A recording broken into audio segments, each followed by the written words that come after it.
Vamos fazer mais uma vez uma leitura responsiva. Versículo de número 12. E ao anjo da igreja que está em Pérgamo escreve: isso diz aquele que tem a espada aguda de 2 fios.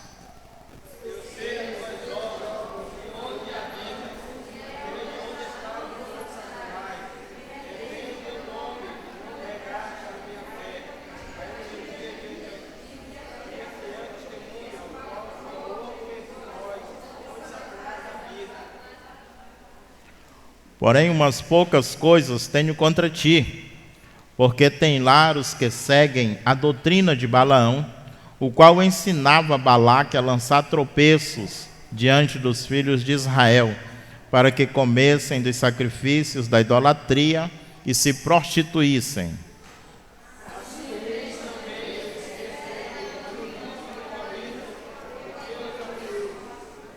Arrepende-te, pois, quando não em breve virei a ti, e contra eles batalharei com a espada da minha boca.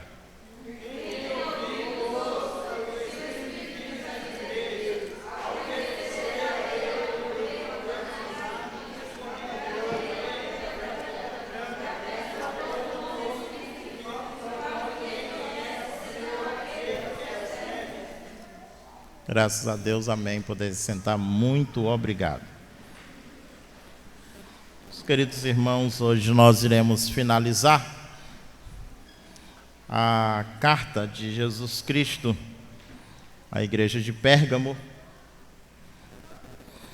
E hoje nós temos o título, é uma cirurgia cardíaca, título hoje da nossa mensagem, com base nos versículos 16 e 17. Eu quero, para fundamentar nosso estudo, fazer uma pergunta à igreja: o que é arrependimento? Quem ajuda?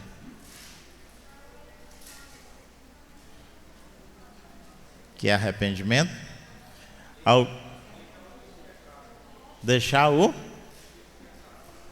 pecado. Alguém já se arrependeu alguma vez? E o que foi que aconteceu com esse bendito arrependimento de quem já se arrependeu?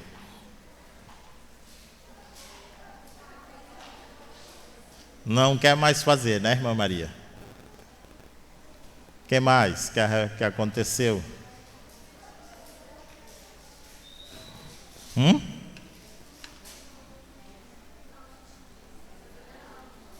Quem está falando?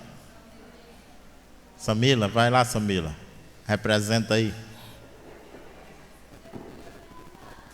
Serve de aprendizado, né?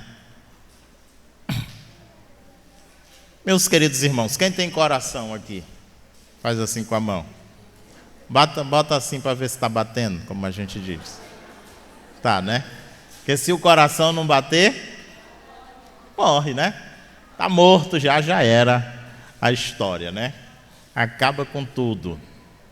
Meus queridos, esse órgãozinho que nós chamamos de coração e que tem a grande responsabilidade de bombear o sangue em nosso corpo,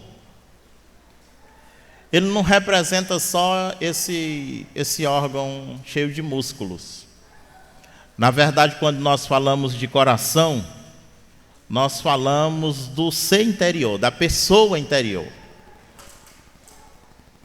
Quando nós falamos de coração, nós estamos falando daquilo que nos faz amar, daquilo que nos faz chorar, daquilo que nos faz nos irar, nos pecar, daquilo que nos faz ter empatia ou antipatia a alguém.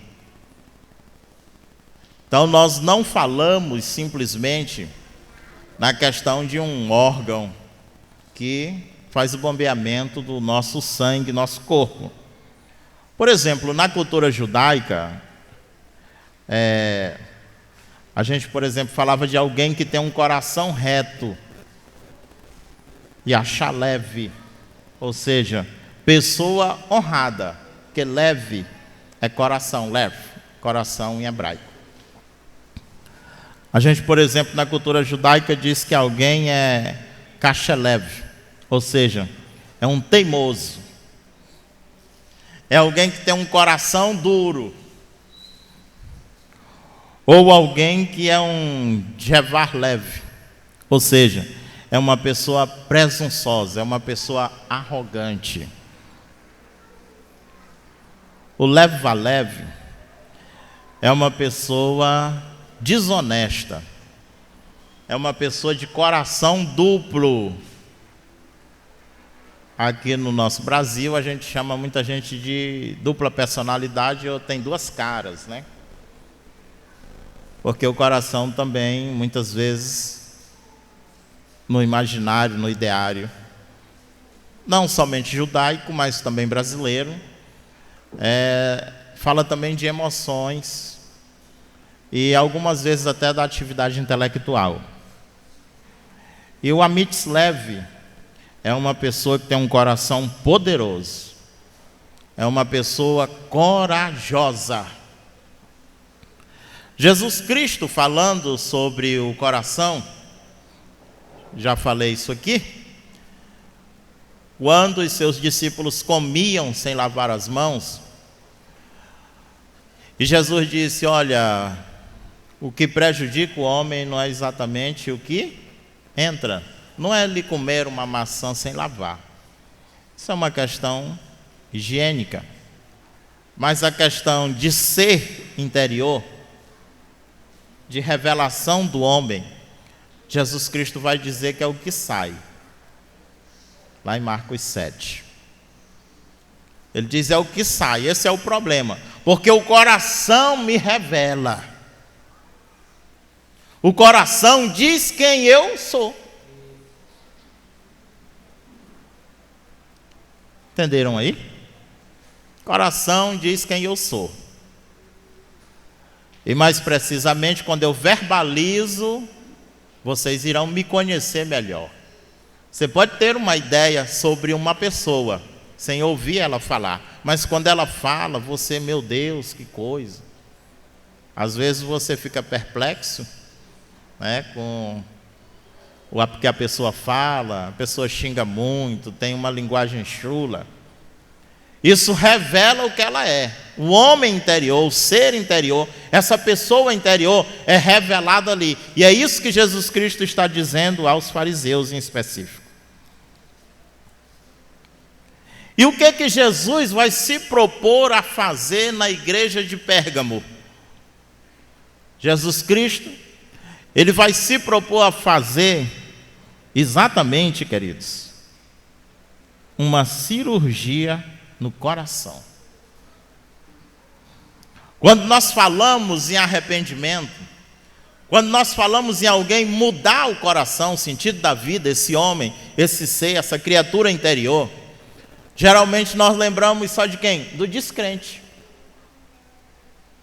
Agora, na carta que Jesus Cristo manda que João escreva à igreja de Pérgamo, Jesus está trazendo que nós também, igreja, os crentes, eles também precisam se arrepender, eles também precisam de uma cirurgia.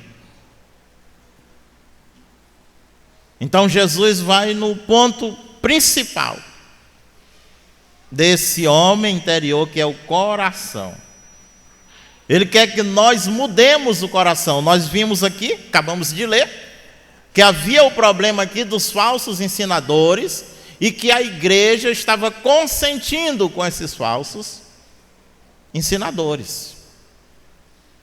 A doutrina estava sendo modificada, os ensinos bíblicos, os ensinos de Jesus Cristo estavam sendo modificados e a igreja simplesmente estava ficando calada. Então a igreja precisava mudar o coração.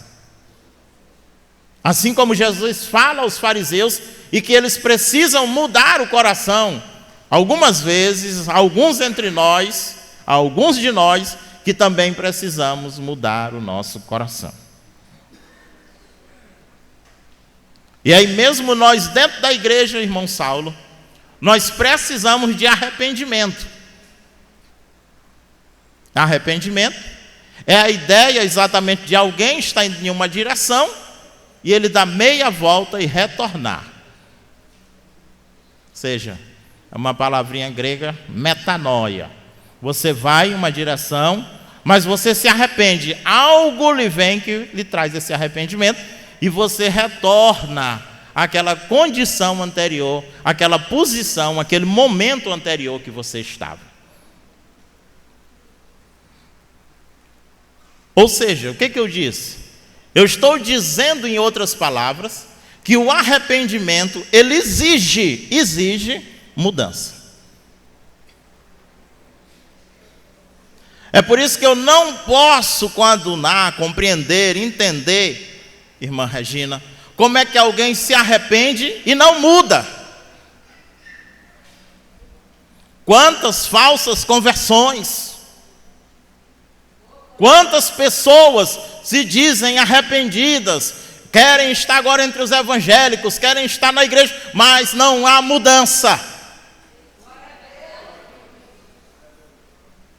E essa mudança, ela não existe porque exatamente ele não deu ainda o coração para Cristo entrar.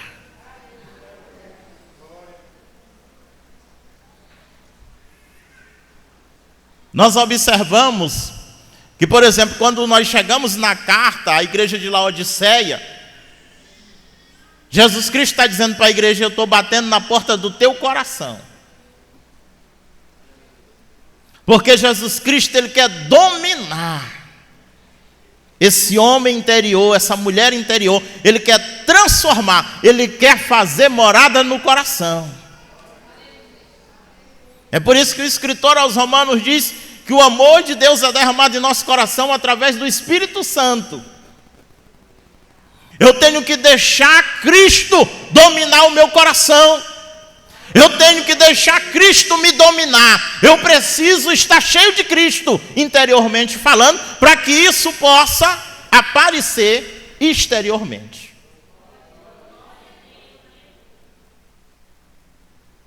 Então, o arrependimento, ele exige mudança. Ele exige mudança de opinião, por exemplo, sobre o pecado. Eu tenho que ter uma mudança radical de vida ao eu aceitar a Cristo, eu ter Cristo no meu coração. Aleluia. Eu tenho que ter mudança de vontade. Quando Cristo está no meu coração, eu tenho que ter as aspirações de Cristo.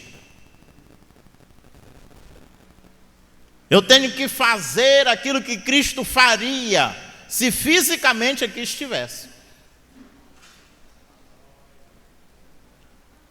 E aí muita gente diz: não, porque a gente não precisa mudar, porque eu posso aceitar Cristo e continuar na mesma, porque Deus é amor. Agora é interessante que Jesus Cristo, ele não chega aqui à igreja de Pérgamo e ele diz: olha, eu tenho graça para te dar. Jesus não diz: vocês podem permanecer na mesma, porque a minha graça é grande.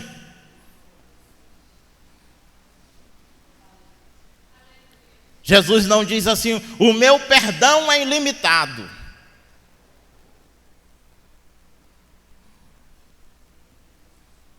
Jesus não chega e diz para a igreja de Pérgamo que ela deveria permanecer exatamente como ela estava. Em outras palavras, irmã Maria, Jesus não está dizendo para a igreja: igreja, crente, vive como tu quiser.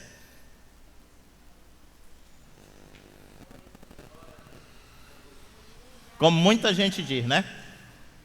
Nós já vimos em outros momentos que muita gente só fala do amor de Deus e esquecem que Ele é justiça. Ele é a justiça. Então Jesus Cristo, ele não diz isso: o meu perdão é ilimitado, a minha graça é superabundante. Jesus Cristo chega a essa igreja e diz: arrepende-te. É grave. E ele ainda aumenta e ele diz assim: arrepende-se, porque senão em breve eu virei a ti. Vejam só, O que Jesus Cristo está dizendo é que não há acordo. A igreja precisa ser santa. O crente precisa viver em santidade. A igreja de Pérgamo, ela precisava ser santa, ela precisava ser separada, ela precisava ser dedicada para o serviço que Cristo queria que a igreja fizesse. Aleluia. Bendito e exaltado seja o nome do Senhor. Jesus Cristo, ele faz uma acusação e ao mesmo tempo um aviso que deveria ser considerado. É por isso que posteriormente Jesus Cristo está dizendo: quem tem ouvidos ouça. Tem que considerar aquilo que Cristo diz. Aquilo que Cristo fala tem que ser não simplesmente ouvido fisiologicamente, mas tem que ser obedecido, tem que ser aceito, tem que ser considerado. A igreja precisa expulsar o pecado. Porque se a igreja não expulsar o pecado, pode correr no risco de Cristo expulsar a igreja da sua presença. Olha só que trágico.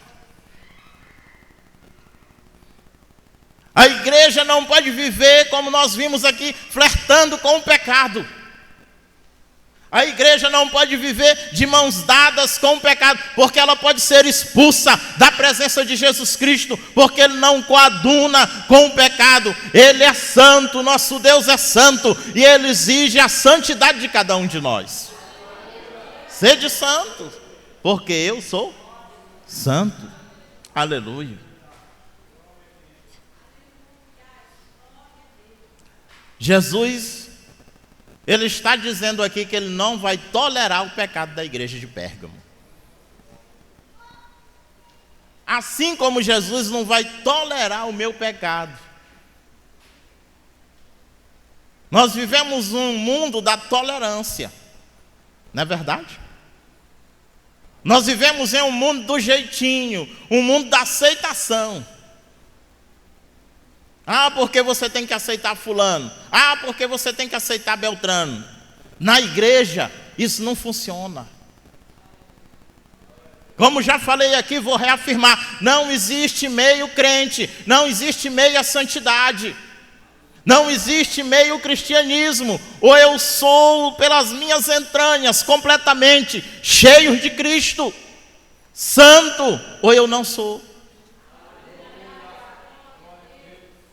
Eu tenho que estar cheio de Cristo em o meu viver, em todo momento, em todo instante. Então Jesus Cristo aqui luta contra quem está sendo tolerante ao pecado. E é interessante que nós observamos que antes de Cristo falar para os que estão fora da igreja, Ele fala primeiramente para a igreja.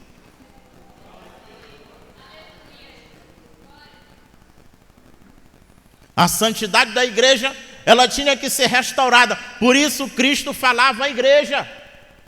A preocupação de Cristo era com a igreja, porque é a igreja que tem que ser exemplo para o mundo. É através da igreja que Cristo faz a sua obra. É a igreja que tem a missão precípua de proclamar o evangelho da salvação a quem ainda não é salvo. E é por isso que Jesus Cristo, ele não aceita, ele não tolera os falsos ensinadores. E aí ele vai trazer aqui os dois pecados maiores da época, e ainda hoje, que era a questão da idolatria e do adultério. Agora, queridos, Jesus Cristo vai finalizar esta carta fazendo ou trazendo um conforto à igreja. Jesus Cristo já falou, já alertou, já apontou o dedo, mas ele vai finalizar confortando esta igreja. Arrepende-te, pois quando não, em breve virei a ti, e contra eles batalharei com a espada da minha boca. Quem tem ouvidos, ouça o que o Espírito diz às igrejas. Quem tem ouvidos, quem tem discernimento espiritual, quem tem maturidade espiritual, quem tem sensibilidade espiritual, tem que ouvir Cristo. Aleluia. Bendito e exaltado seja o nome do Senhor. A igreja, queridos, ao ouvir Cristo, ela precisa guardar o alerta.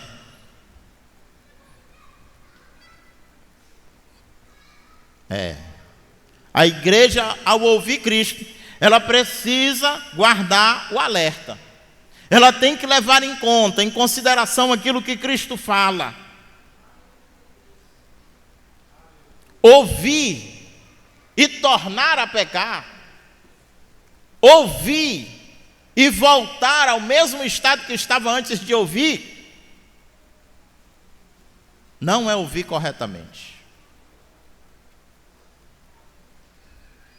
Tem que dar a meia volta e retornar. Ao ouvir o alerta, nós precisamos nos arrepender. Ao ouvir o alerta, nós precisamos mudar a nossa direção, o nosso conceito, o nosso coração tem que ser mudado. Aleluia. O nosso coração tem que ser mudado.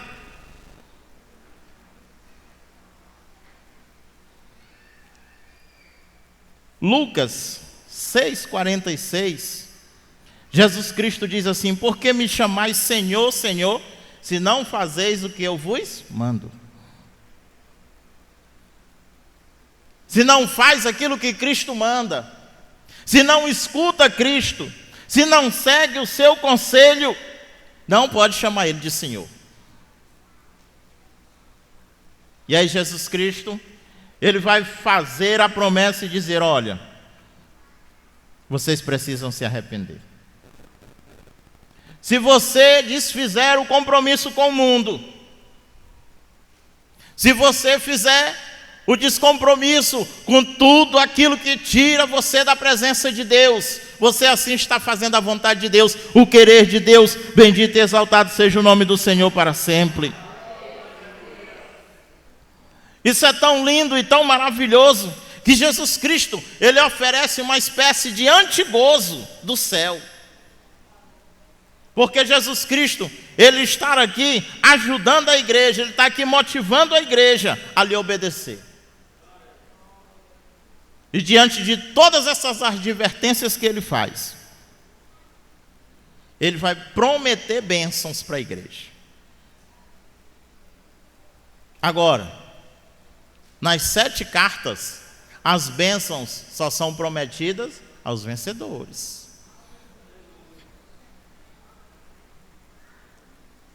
Aos perdedores, não lhes é dado o direito de ter bênção de Deus.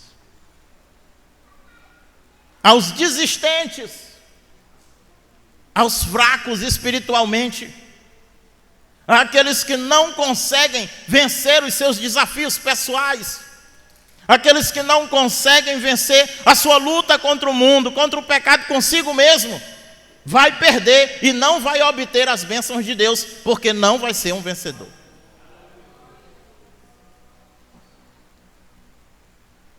E Jesus Cristo vai finalizar a sua carta com essas 3 bênçãos e prometendo 3 coisas: maná escondido, pedra branca e novo nome. Jesus diz: olha, ao que vencer, ele vai comer do maná escondido. O que Jesus Cristo está dizendo é a comunhão que o mundo não tem com Ele, Ele tem para a igreja. Jesus Cristo está dizendo que a comunhão que o mundo não entende, não compreende, não conhece, mas Ele tem comigo, Ele tem contigo, igreja. Bendito e exaltado seja o nome do Senhor para sempre. O maná no Antigo Testamento foi tido como a comida do céu. Ou seja, a ideia aí é que o maná é comida santa. E Jesus Cristo, ele mesmo se identifica como o verdadeiro maná. Jesus Cristo, ele se identifica como o pão da vida, aleluia. Aleluia. A pedra branca era uma prática judicial. Quando os juízes iriam fazer uma absolvição ou uma condenação, eles pegavam uma pedra preta, uma pedra branca, colocavam numa caixinha e muitas vezes se dava para o próprio réu pegar uma pedra sem ele ver. Se ele pegasse a pedra branca, ele estava absolvido. O Império Romano, por exemplo, ele tinha uma pedra branca que era uma espécie de salvo-conduto. Era uma espécie de cartão de crédito também. Porque quem tinha essa pedrinha branca, ele podia ter os favores do Império Romano. E muitas vezes, ele conseguia até ter uma pensão vitalícia, um favor imperial. Essa pedra branca dava a ele a condição de não ser uma pessoa simples, porque ele podia entrar em lugares especiais com essa pedrinha. E Jesus Cristo, ele está dizendo que ao vencedor ele vai dar uma pedra branca. Jesus Cristo está dizendo que ele vai dar completo perdão, queridos. Jesus Cristo, ele dá completo perdão, como falou ainda agora o missionário Elvis. Às vezes você pode perdoar, mas não quer sentar perto. Você diz, eu perdoo, mas não olho para a cara. Você diz, eu perdoo, mas não quero conversa. Jesus Cristo não, ele perdoa. Bendito e exaltado seja o nome do Senhor para sempre. E ele diz, olha, eis que estou contigo todos os dias, até os confins da terra. Jesus Cristo perdoa, entra no teu coração e quer fazer ceia contigo e glorificar o nome dele na tua vida. Bendito e exaltado seja o nome do Senhor, porque o perdão de Cristo é completo e incondicional. Aleluia.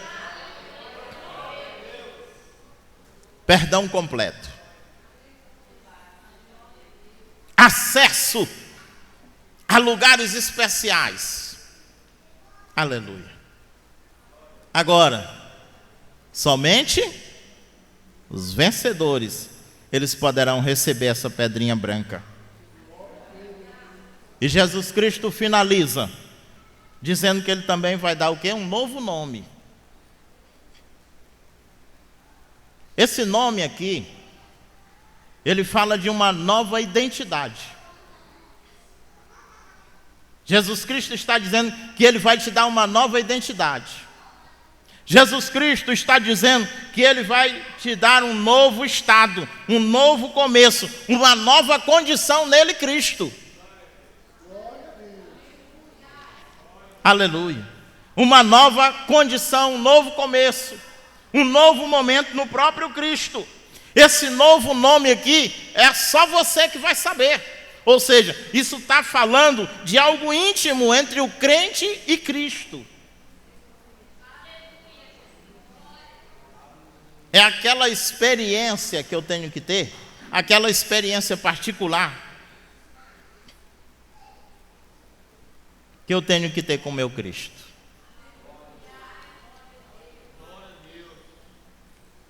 Então era assim que Jesus Cristo queria fazer, que Jesus Cristo chamava aquela igreja de Pérgamo, para que ele fizesse a mudança no coração daqueles crentes. Lá em 1 de João, capítulo 1, versículo 9, João diz que se nós confessarmos os nossos pecados, ele é fiel e justo para perdoar os nossos pecados e nos purificar de toda injustiça.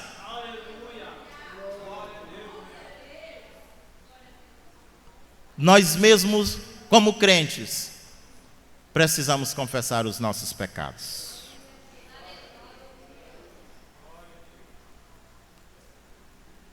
Hoje nós vivemos dias que parece que o pecado é só adultério, é só matar alguém. Não. Pecado continua sendo pecado. E às vezes eu não mato alguém com uma faca, com uma arma, mas eu mato com a língua. Eu mato com as minhas ações, com as minhas atitudes, com o meu tipo de comportamento. E nós precisamos confessar a Deus os nossos pecados individuais, mas também os nossos pecados como igreja. Porque Ele é fiel, Ele é justo para nos perdoar, aleluia, e nos purificar de toda a injustiça. Lá em Provérbios 28, 13, o escritor diz que aquele que encobre os seus pecados não prospera.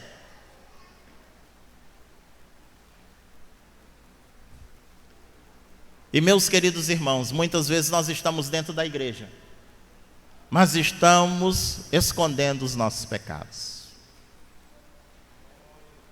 Às vezes estamos dentro da igreja, mas parece que as coisas não andam para nós. Parece que o céu está sempre fechado.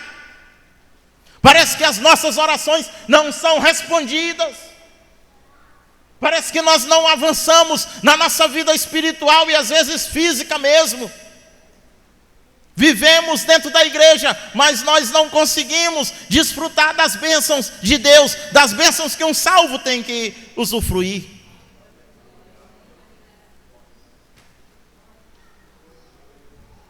E nós precisamos, queridos, confessar os nossos pecados.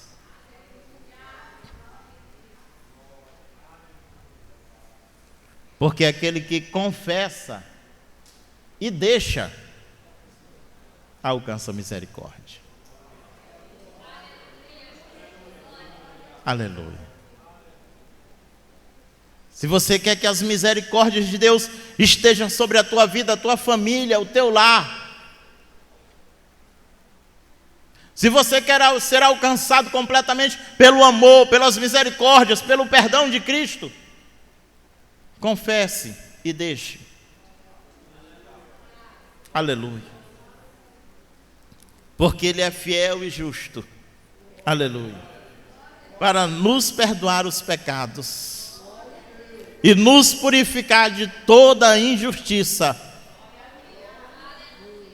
Jesus Cristo conclamou àquela igreja que ela deveria se arrepender e confessar e deixar.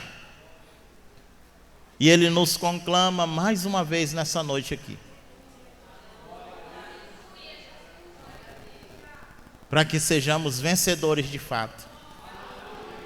Para que naquele dia, ao nos encontrarmos com Cristo, nós possamos ganhar um novo nome, aleluia, bendito e exaltado seja o nome do Senhor, para que nós possamos receber uma pedrinha branca com um novo nome, aleluia, e também possamos comer do maná de Deus, aleluia, que está em Cristo Jesus. Aleluia. Aos vencedores, campeão, não desista, não pare, não deixe de lutar. Você precisa prosseguir. Você precisa prosseguir mesmo diante das barreiras. Você precisa prosseguir mesmo diante dos problemas, das adversidades. Prossiga porque Ele está em ti. Mas deixe, sobretudo, Ele fazer morada no teu coração. Bendito e exaltado seja o nome do Senhor para sempre. E assim, queridos, Jesus Cristo encerra essa terceira carta a essa terceira igreja que era na cidade de Pérgamo. Então, que Deus em Cristo continue nos abençoando.